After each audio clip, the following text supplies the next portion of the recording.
Alright gang, here's an update video on the Evel Knievel funny car and canyon cycle that I purchased a couple of weeks ago. I'm going to tell you, this was pretty aggravating to get these back into some kind of decent looking shape. I ended up having to repaint both of them. Got the decals applied to both of them, and I've got a parachute made, but I do not have it attached to the funny car, and I'll show you the parachute. Looks pretty good. I gotta paint it and mount it. So we will start with the canyon cycle. Alright, if you recall, if you viewed the first video where I showed you the conditions that these were in, the canyon cycle was beat up, scraped up. Decals I mentioned were in horrible condition and that were still on there. It had ink on it and a rubber band holding together where the bottom had separated due to the glue failure. So what I ended up having to do is, I probably should have put a couple more coats of paint on it, and I didn't do it. I thought I had enough, but after I applied decals, I noticed that I should have hit it a couple more times, but it was too late. So I glued it back together. I ended up sanding it with a scuff pad, a fine scuff pad, trying to get all the imperfections I could out of it, and there were a lot more than I thought. Then I masked it off, sprayed it white, a couple of coats, and then applied the decals, and then I clear coated it. So I got the decal sheets from a guy off of eBay, and they're really cool decal sheets, really good. When I went to apply them, I wanted them perfect originally, and then I said, well, I remember when I got stuff like this, when I was real young, my dad would help me put the decals on it, but as I got older, like 10 years old or somewhere, I was doing that to my own stuff. So I just put them on just a little crooked, a little out of alignment, just for effect. So basically, here's what I ended up with the canyon cycle. This decal is in two halves. And let me tell you, it was aggravating getting it on there lined up perfectly. Because what I kept having problems with was how it curves, the body curves down on both sides. I kept having issues with creases. I finally got it on there on both sides without the creases. Once I clear coated it over all the decals, and after it dried, the creases were back. There's nothing I can do about it now. I'm not going to pull them back off and start over because, well, it ain't going to happen. I also noticed that I have a gap between the two decals, and that was just totally accidental. I did not clear coat the rubber nose. I taped it off prior to paint as the wheel itself. Now I'll flip it over and show you the bottom side. Alright, the shot of the bottom, if you recall, it was split here where the glue had just deteriorated. So what I did is I bought some glue with a small brush, and I brushed it between the split, put it back together, stuck the rubber band back around it. Then I went and masked off the wheel, the gear, everything internally I had masked off as I did with the front wheel. I tried to mask off the two pegs that hold it to the launcher, but the tape would not stick to it, so I got to go and get the paint and clear coat off. I should have got it off before I clear coated it, but I wasn't thinking about it. But that's the shot of the bottom. Alright, so I took a paint marker, and all the silver I just traced over with a paint marker to put the new silver back on. I didn't remove the original silver, I just sprayed over it, and the rest is history. Alright, here's the other side. I'll call it the curb side. Like I said, the decals, these aren't exactly good because of how they crinkled back up when I sprayed the clear coat on them. This one is I applied a little off center. It's kind of hard to tell that. The number ones, I should have looked to see how they were positioned. I just stuck them on there because as I said in the previous video, there was remains of them, so I just stuck them back on there as I recall they looked. Now the blemish is still here, but since I painted it several coats, I mean, it's still there, you can see it, but the camera's not picking it up. I did not put any putty over it, it's just a couple of several coats of paint and several coats. I think I put 3 coats of clear on this and all. I wish it would show up better. This thing had more deep scratches in it than I was aware of. That's another reason why I painted it several different times. I should have counted how many times I sprayed it, but I sprayed it several times to get those scrapes and all filled in, and I found one run on it. I mean, I thought I did it pretty good, and after I cleared it and all that stuff, there's a run, but it's finished. I'm not going to strip it back down for that because, you know, it's just for display. It's not in original condition. It's pretty beat up, but at least I have it. Now, to be honest, I got so irritated with this that I was contemplating taking this thing to the bridge, putting it on the launcher, cranking it up, and firing it off into the creek. This was just about aggravating. If you look in the original video, it was kind of like a dull red.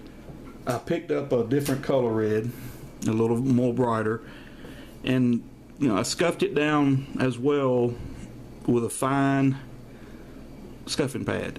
Now there was places on it that ended up, there's my cat coming in. She rules the roost. Sorry about the noise.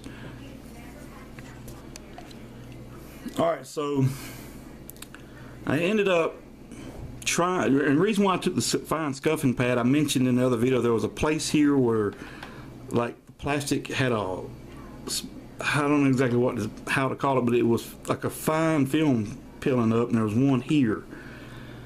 Well, when I scuffed it up, I tried to clean up a few more other blemishes, and the film, I guess I don't know if it was a coating on this car or what, but I kept making it fuzzy looking. That's the best word I can use right at this moment.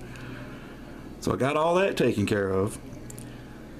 I put the decals on it, and again, I put the hood decals on first, and I put those on pretty straight. Then I got to thinking, well, here it is again. I was trying to go with like a little kid putting it on there, so I kind of, instead of following the body line with this decal, I kind of overlapped it. I just stuck the new decals on in this position. I think they were in a flipped position, like this decal was on that side and that decal was on this side. Alright, here is a shot of the front. I got same thing. I was trying to put the decals on with issues, if I could use that word. This side here is just a little over. It got a gap here, and I was trying to make it a little worse than that, but believe it or not, with the room I had, it was kind of hard to make it any worse on the alignment.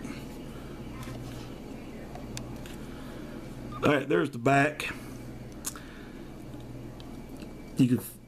I got this crack. They're not showing up good on the camera, but if you look at the previous video, there was crack here, crack here, crack here, crack here. I got it all puttied up, looks pretty good, and then I realized after clear coat there's a crack here I missed, and I didn't get this second or third time with putty. I put the putty on there and then remove the excess and pack it in again. Again, didn't realize I goofed on it until after the fact. Alright, you see a second funny car. This one is in awesome shape. You can see the difference. This is the reproduction decals. This is the original decal. 100% complete, no damage. This was the car I mentioned in my previous video that I was going to ask my friend, could I make a mold of the parachute? He sold me this car. So I went ahead and bought it because he has another one in the box. He held out on me. Had I known he had this one, I probably wouldn't have got this one. So I went ahead and bought this one from him because it's cool. It's in awesome shape, minimal play wear. It's really, really cool looking. Now the camera, I don't know how good it's going to turn out, but this is the original red. This is the red I repainted.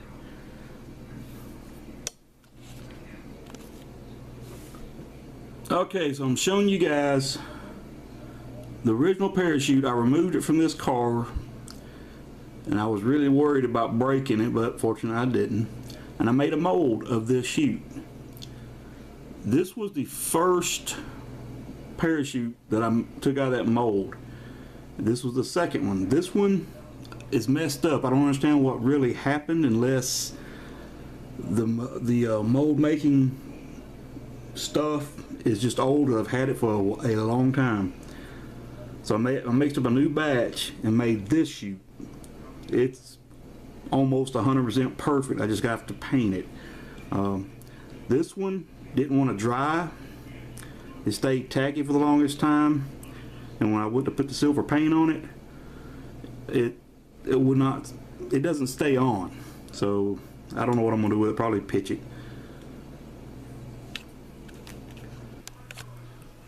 All right, so this is what I used. Like I said, I've had this stuff. I bought it. Oh, good Lord! I forget how long ago I bought it. It's been over a year or so. I bought it to make hitches for some Tonka winches. I had a couple of trucks I was going to sell, but there was missing a winch hook, so I made a mold of one I had a hook of, and took me a few tries, but I made winches. Of course, I told the people that they were not the original winches, that I made them off a mold. I'm not going to be that guy that's just going to let stuff go and not be honest. But what it is, this is the amazing mold putty, and it's two different formulas, or two different vials. You got white and yellow, and you pull off what you need. You got to mix it together and then put it over the item you want to mold. And then this is the casting resin, which I got a lot of that left over. I'm completely out of this. And I can't remember what I paid for this. I want to say it was around $25 for the set, maybe. I got it at Michael's because it's closer to me than Hobby Lobby. So, but I've used it a lot.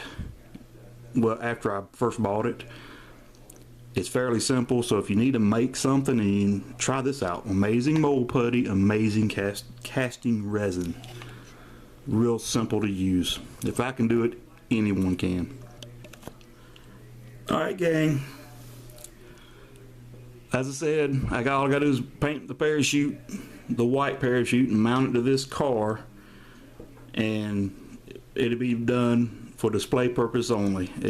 I don't even think I'll sell either one of these. I really don't need two funny cars, but I got them. I am attached to these two because I did spend a lot of time, and it was pretty fun cleaning them up, getting them put back together. Oh, still missing a steering wheel. Got to get a steering wheel. This one, 100% complete, 100% original. Very, very, well, let me say it like this: non-existent playwear. It's like if this thing was played with, it was played within a house on carpet. I mean, it's just amazing what condition that thing's in. But that's the Evel Knievel funny car and Canyon cycle. Guys, I appreciate you watching. You have a great evening, and see you on the next video.